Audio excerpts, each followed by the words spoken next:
기준금리를 결정하는 한국은행의 금융통화위원회에 관심이 쏠리고 있습니다. 금리 인하의 골든타임이 임박했다는 관측 속에 한국은행이 3년 2개월 만에 기준금리를 내릴지 주목됩니다. 한편 최근 예능 프로그램 흑백 요리사의 뜨거운 열풍이 침체됐던 요식업계에 활기를 불어넣고 있는데요. 오늘 권혁중 경제평론가와 함께 여러 가지 얘기 나눠보겠습니다. 어서 오시죠. 네, 안녕하십니까.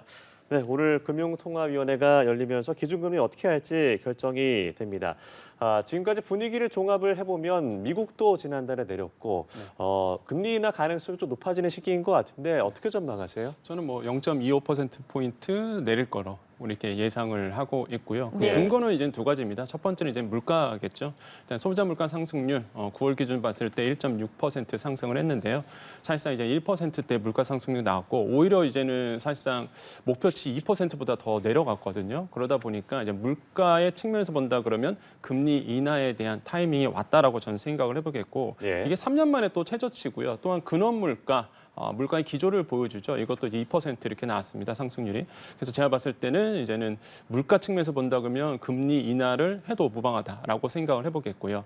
두 번째 이유는 역시나 이제 내수 침체 때문에 그렇습니다. 지금 시장의 상인들이라든지 아니면은 뭐 많은 분들을 만나보면은 너무 힘들다 이런 말씀을 많이 하시거든요. 고금리 기조가 유지가 되면서 3년 넘게 유지가 됐거든요. 그러다 보니까 사실상 굉장히 좀 내수 부분에서 본다 그러면 침체 부분이 좀 보여주고 있다. 돈이 안 돌다 보니까 너무 힘들거든요. 그래서 금리 인하를 통해서 시중에 좀 돈이 돌게끔 통화량을 좀 늘려줘야 된다고 생각을 해봅니다. 그러다 보니까 2분기에 사실상 우리나라의 역성장이 일어났어요. 0.2% 내려갔는데 사실상 역성장 일어날 정도로 사실상 내수 분위기가 좋지 않다. 이런 점에서 봤을 때는 저는 뭐 지금 좀 있으면 이제 열리겠는데 네. 한 0.25%포인트 금리 인하가 단행되지 않을까라고 이제 생각을 하고 있습니다. 네, 25bp 예상해 주셨고요. 네. 금리 인하를 할 만한 환경은 갖춰졌다고 네. 했습니다. 그러면 앞으로 인하 이후의 여파라고 할까요? 그 영향은 어느 정도가 될 거라고 보세요? 일단 만약에 오늘 그 예상을 깨고 만약에 동결이 일어난다 그러면은 이제는 부동산 시장에 대한 그러니까 가계 대출에 대한 아마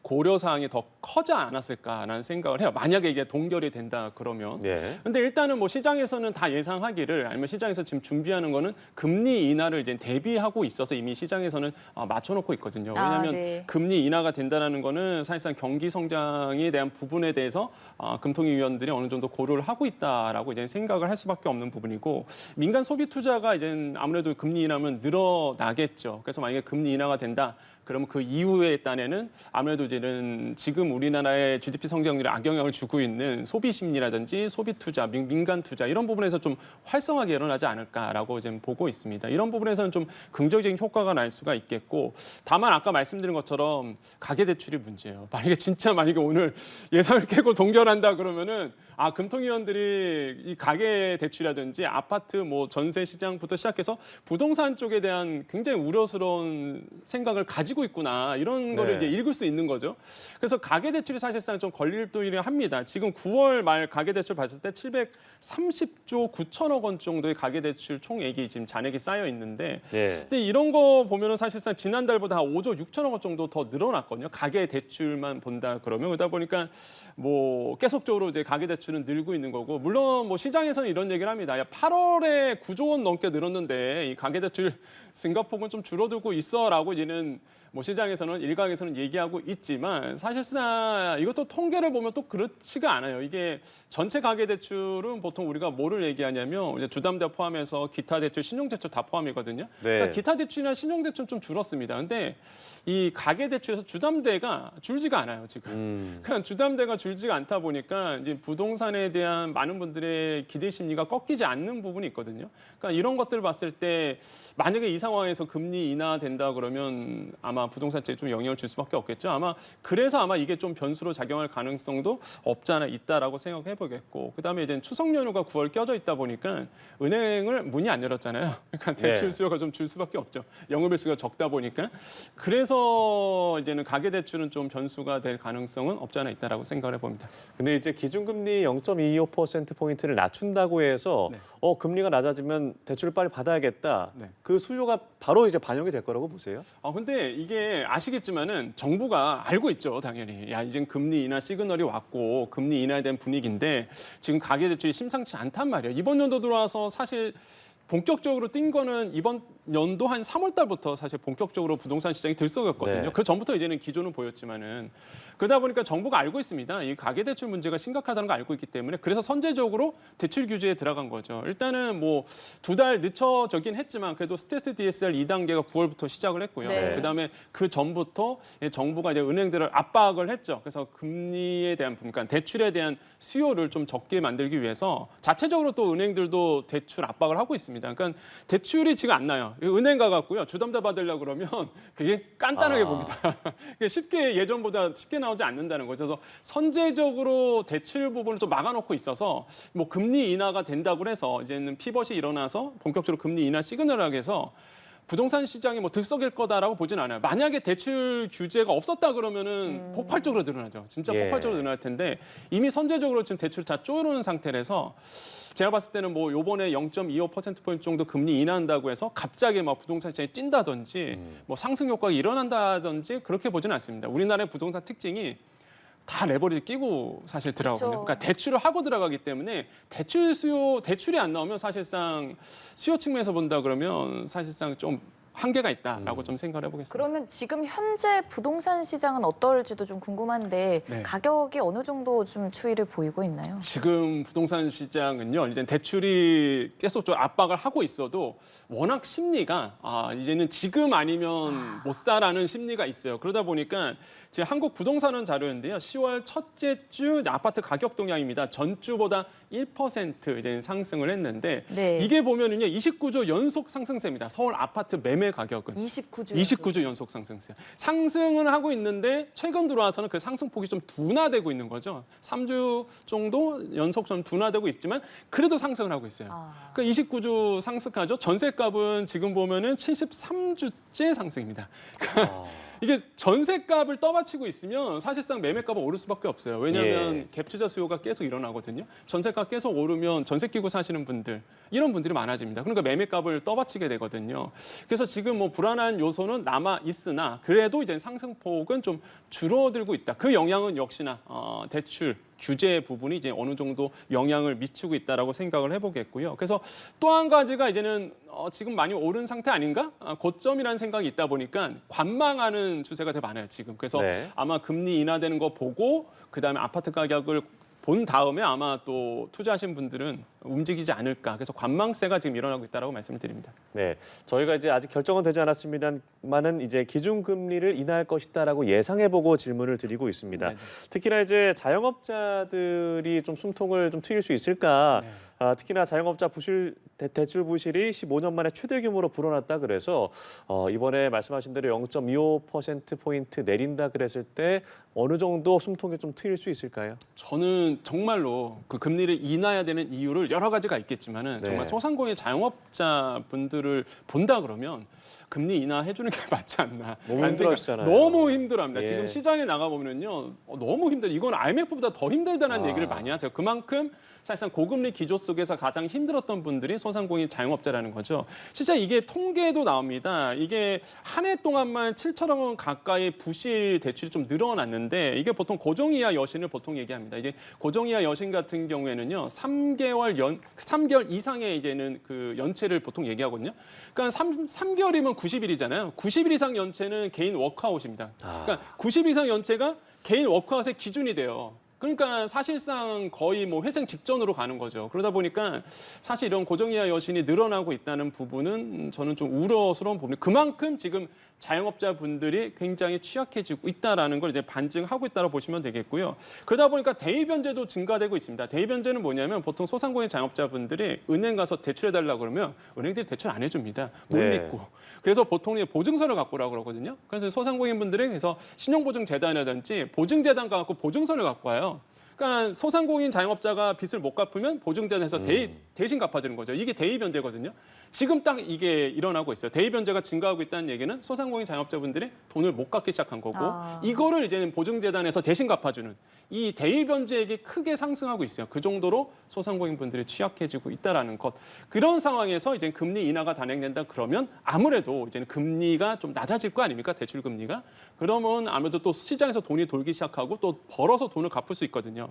그래서 제가 봤을 때는 금리 인하가 소상공인 자영업자 분들에게는 긍정적인 영향을 저는 줄 거다라고 보고 있고 그래서 정부가 물론 정부의 영향은 없습니다. 예, 금통위는 독립적으로 한국은행은 독립적으로 운영된 기관이다 보니까 그래서 이제 정부가 운영 중에 이제는 한국은행에다 압박을 주는 거죠. 야, 금리 인하 좀 해 이런 식으로 압박을 하고 있는 거고 그래서 요번에 이제는 곧 나옵니다. 이제 곧 이제 발표가 될 텐데 금리 인하가 단행될지 만약 된다 그러면 소상공인분들에게는 좀 긍정적인 영향을 줄 거다라고 그러네요. 보고 있어요. 예. 주식시장 얘기도 좀 해보겠습니다. 최근에 좀 우리 시장 많이 부진했잖아요. 삼성전자 5층까지 내려갔어요. 좀 금리 인하를 한다면 주식시장에도 활기를 되찾을 수 있을까요? 그래서 일반적으로 보면 그래요. 당연히 이제는 금리 인하가 된다. 그럼 주식시장에 대한 호재였죠. 왜냐하면은 금리가 내려간다는 얘기는요. 일단 내가 대출받기 용이해지죠. 그다음에 조달 비용도 낮아지죠. 그러다 보니까 이제는 레버리지라든지 대출을 가지고 사실 또 투자하시는 분들이 또 수요가 늘어나고 그러다 보니까 자산에 대한 가치가 커지게 됩니다. 그래서 자연적으로 사실 금리 인하는 일반적으로 봤을 때는 뭐 주식시장의 훈풍인데 그런데 이미 이런 금리 인하에 대한 부분이 주식시장에 좀 반영이 된 상태고 무엇보다 아까 말씀하셨듯이 삼성전자가 저는 외국인들을 사실상 지금 보면은 너무 얄밉다라고 생각을 해보는데 너무 팔죠. 지금 영화별로 22일째 순매도 계속 상태입니다. 던져요. 저는 깜짝 놀라요. 이렇게 긴 시간 동안 외국인들이 순매도한 적이 있었나라고 할 정도로 영화별로 22일 거래일 보았을 때 계속 순매도에 한 번도 순매수를 한 적이 없습니다. 그 정도로 지금 10조 넘게 매도하고 있거든요. 그러니까 외국인들이 삼성전자를 그렇게 팔고 있고 삼성전자가 계속적으로 하락하다 보니까 전체 코스피 시총에서 삼성전자가 20% 차지해요. 그쵸. 삼성전자가 떨어지면 코스피 지수는 떨어질 수밖에 없습니다. 어쩔 수 없죠. 그래서 지금 계속 하락하다 보니까 지수 자체가 사실상 굉장히 박스권에서 계속 왔다 갔다 하는 부분이 있어서 지금 많은 주식 투자하시는 분들이 굉장히 좀 우울해하고 있는 모습들이 사실 느껴지는데 이런 상황에서 일단은 아무래도 이제 피벗이 일어나고 금리 인하가 된다라고 본다 그러면 저는 뭐 당연히 주식시장에는 훈풍이 될 수 있다. 다만 지금 신용잔고가 늘어나고 있다는 부분은 좀 주의하셔야 되겠다는 말씀드리는데 워낙 저가다 보니까 많은 분들이 빚내서 또 피토하시는 분들이 또 늘어나고 있어요. 그래서 신용잔고가 15조 원에 육박한다. 이런 얘기가 지금 나오고 있거든요. 삼성전자 한 주만 보더라도 해서 이거는 좀 조심하시라라고 말씀드리겠습니다. 네, 투자는 늘 신중하게 접근을 하셔야겠고요.